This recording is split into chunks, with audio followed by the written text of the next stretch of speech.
আজকে আমি ট্রাই করতে চলেছি এই ভাইরাল রেসিপিটি। এটার নাম গাজরের রসমালাই।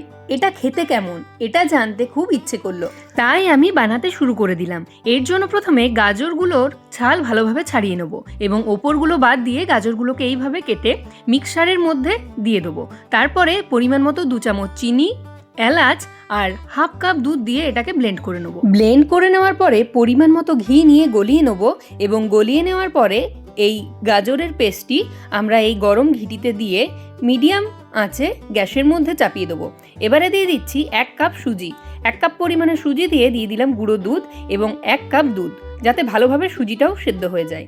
এবারে এটাকে ভালো করে মিক্স করে পরিমাণ মতো চিনি দিয়ে আবারও ভালোভাবে নেড়ে নেবো। এটা যখন প্যান থেকে ছেড়ে আসবে তখন জানবেন এটা হয়ে গেছে। এবারে বানিয়ে নেবো ক্ষীর রসমালাইয়ের। এর জন্য আমি আগের থেকে গুঁড়ো দুধের 2টো প্যাকেটকে গরম দুধে এটার একটা মিক্সচার তৈরি করে রেখে দিয়েছিলাম।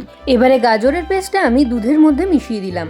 যখন দুধটা কমে আসবে তখন দিয়ে দেবো সেই গুলে রাখা গুঁড়ো দুধটি। দেখুন আমাদের এইদিকেও এই রসমালাইয়ের ক্ষীর তৈরি হয়ে গেছে। আমি শেষে এলাচ দিয়ে দিয়েছি।